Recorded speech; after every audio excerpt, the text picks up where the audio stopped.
day had started like any other, routine and uneventful. I kissed my wife, Lisa, goodbye as she left for work, and gave my son, Tyler, a high five as he grabbed his backpack for school. Lisa and I had been married for 16 years, and while we had our ups and downs, I believed we were happy, or at least content. I worked as an IT consultant, mostly from home, and Lisa worked as a marketing executive. She'd been working longer hours recently, but I chalked it up to the demanding nature of her job. But Tyler, my 14-year-old, had started acting differently. He'd become more withdrawn, always glued to his phone, and seemed to avoid being around Lisa when she was home. When I asked him about it, he'd just shrug and mutter, "It's nothing, Dad." That morning, as I watched him walk out the door, I couldn't shake the feeling that something was off. I brushed it aside, telling myself it was just teenage angst. Little did I know, my life was about to unravel. It started with a phone call.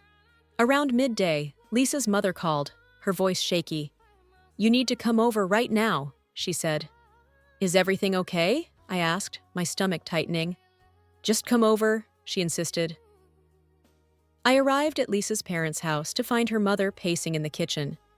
She hesitated before handing me a folder. Inside were photos of Lisa and a man I didn't recognize. They weren't just colleagues. The way she leaned into him, the way they touched, told a different story. "Who gave you these?" I demanded, trying to keep my voice steady. Her mother avoided my gaze. "Just someone who thought you should know." I didn't need to ask who. My heart sank as I realized Tyler must have been the one. He'd been distant for weeks. He must have seen something, maybe overheard conversations.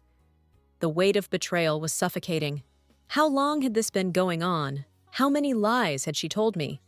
That evening, I tried to act normal as Lisa came home. I wanted to see if she'd slip up, give herself away. Tyler avoided her entirely, retreating to his room. Over dinner, she chatted about work, her smile so convincing that I almost believed everything was fine. "How was your day?" she asked, oblivious to the storm brewing inside me. "Busy," I replied shortly, struggling to keep the anger from my voice. After dinner, I confronted Tyler. "What do you know about this?" I showed him the photos. His face turned pale, and he looked away. "I didn't want to tell you, Dad. I thought maybe she'd stop, but she didn't."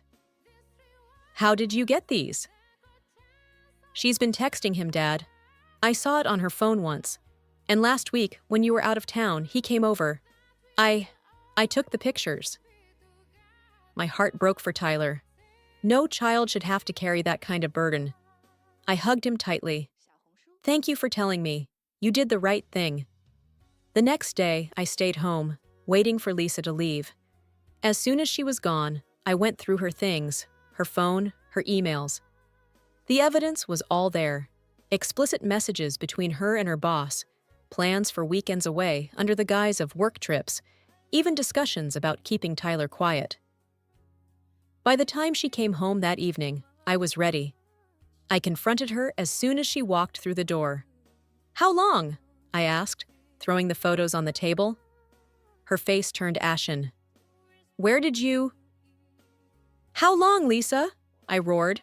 She crossed her arms, her expression hardening. "It's not what you think. Don't insult my intelligence. Tyler told me everything." At the mention of Tyler, she faltered. "I didn't want to hurt you," she whispered. "You didn't want to hurt me? You've been sleeping with your boss, lying to me, and dragging our son into this mess." She looked down, avoiding my gaze. But before she could respond, the door opened, and in walked her boss. Lisa's boss, Greg, strolled in like he owned the place. He was dressed in a crisp suit, his face wearing an infuriating smirk. Tyler had crept down the stairs, peeking at the unfolding drama, his wide eyes betraying both fear and curiosity. Greg looked at me with a mix of amusement and disdain. "Mark, let's be adults about this," he began, his voice as smooth as oil. "Lisa and I have something special. She's been an asset to me, in more ways than one." My hands balled into fists. "Get out of my house!" I growled, barely able to contain my fury. Instead of leaving, Greg stepped closer. Listen, I'm here to offer you a deal. Lisa's getting a promotion. She'll make more money than you ever could. Let her come with me on vacation, and we'll make sure your family is taken care of. Refuse, and you might never see your kids again. Lisa, standing behind Greg, chimed in. He's right, Mark. This is what's best for everyone. Don't be selfish. Selfish. The word echoed in my mind as I stared at the woman I'd loved for years. The woman who was now standing beside this man, ready to tear our family apart. Tyler couldn't stay silent any longer. Mom, how could you? He yelled, stepping into the room. Dad and I don't need his money. We don't need you if this is who you are. Greg laughed. The kid's got guts. I'll give him that. I grabbed my golf club from the corner of the room, my vision clouded by rage. Get out now, or I swear you won't walk out of here. Greg raised his hands in mock surrender.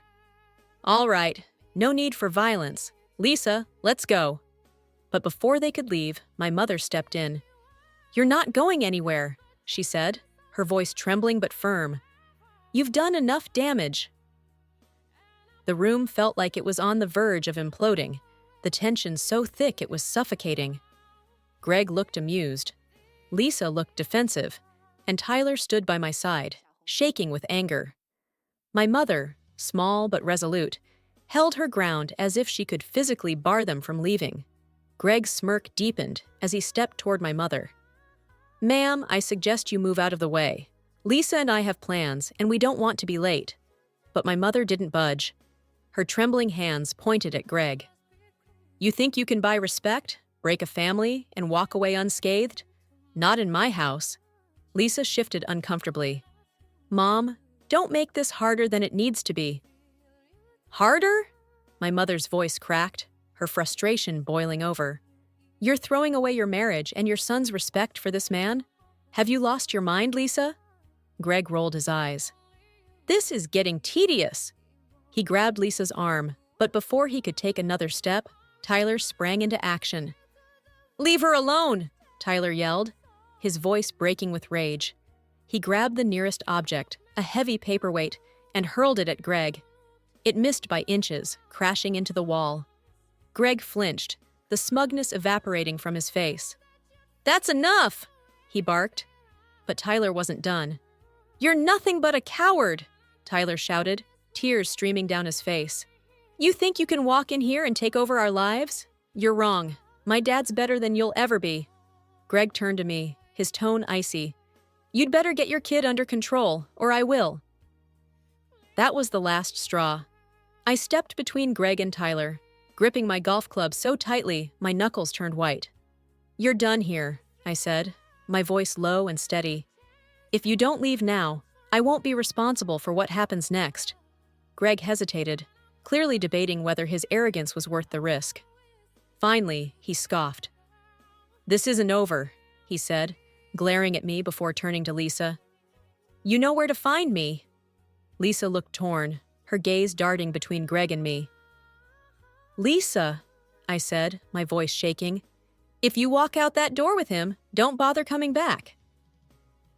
For a moment, time seemed to stand still. Then, to my heartbreak and Tyler's devastation, she made her choice. Without a word, she followed Greg out the door. As the door slammed shut, the silence was deafening. Tyler collapsed onto the couch, his small frame shaking with sobs.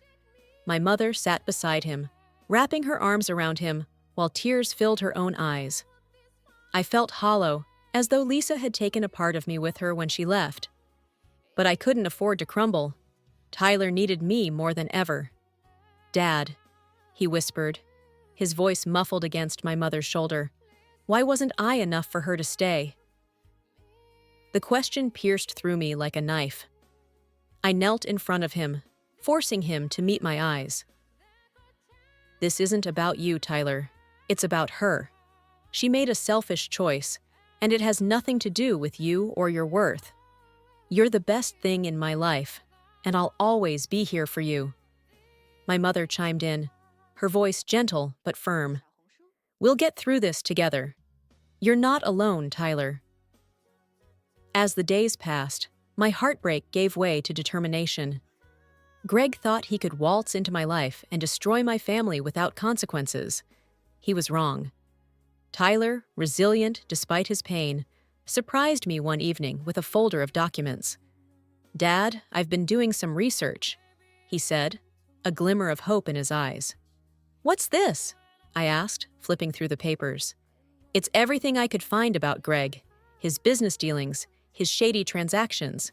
It's all there. He's not as untouchable as he thinks." I stared at my son, pride swelling in my chest. "You did all this?" He nodded. "I just want to help, Dad." Together, we began building a case, gathering evidence of Greg's misconduct and Lisa's involvement. But our revenge wouldn't just be legal, it would be personal. I reached out to a lawyer, determined to protect Tyler and secure a divorce that would expose Lisa's betrayal for the world to see. At the same time, Tyler and I devised a plan to hit Greg where it would hurt the most: his reputation. The days that followed Lisa's departure felt like a surreal blur. Tyler and I fell into an unspoken rhythm, our shared pain silently knitting us closer. Yet, neither of us could shake the heaviness of Lisa's betrayal or the lingering threat of Greg's smug ultimatum. Despite everything, I knew I had to protect Tyler and take back control of our lives. Lisa and Greg couldn't just walk away unscathed, not after the havoc they'd caused. Tyler's research became the backbone of our plan. His folder revealed that Greg's charm masked a trail of questionable business practices. Tyler had uncovered connections to embezzlement, tax evasion, and backdoor deals. With the help of a trusted lawyer, I began piecing together a case that would expose Greg's shady dealings to the world. The evidence wasn't just for legal action. It was a weapon to dismantle his facade. Public humiliation would hurt Greg more than anything else. Meanwhile, I also worked to secure Tyler's future. I filed for custody and initiated divorce proceedings, making sure the courts knew Lisa had not only betrayed her family, but also neglected her responsibilities as a parent. Greg's arrogance became his undoing. Armed with Tyler's research, I approached his competitors and shared what I'd discovered. The business world is ruthless, and they wasted no time using the information to their advantage. Within weeks, whispers of Greg's improprieties spread like wildfire, tarnishing his reputation and causing a ripple effect that shook his company. Lisa, once the rising star of Greg's firm, found herself caught in the crossfire. Her involvement with him wasn't just personal, it implicated her in his professional downfall. The promotion Greg had promised evaporated, and she was left facing the consequences of her actions. It was a crisp Friday evening when Greg finally showed his true colors. He appeared on our doorstep, disheveled and angry. "You think you're clever, don't you?" he spat, jabbing a finger at my chest. "I think I'm honest," I replied calmly. "Something you wouldn't understand." Lisa stood behind him, her eyes filled with a mixture of anger and desperation. "Why are you doing this, Mark?" she pleaded. "You're ruining everything." "No, Lisa," I said, my voice steady. "You ruined everything. I'm just making sure you and Greg face the consequences of your choices." Greg lunged forward, but Tyler stepped between us. "You don't scare us," he said, his voice unwavering. "We're not afraid of you." Greg's facade cracked, and for the first time, I saw fear in his eyes. "You'll regret this," he muttered before storming off, dragging Lisa with him. In the weeks that followed, life slowly began to normalize.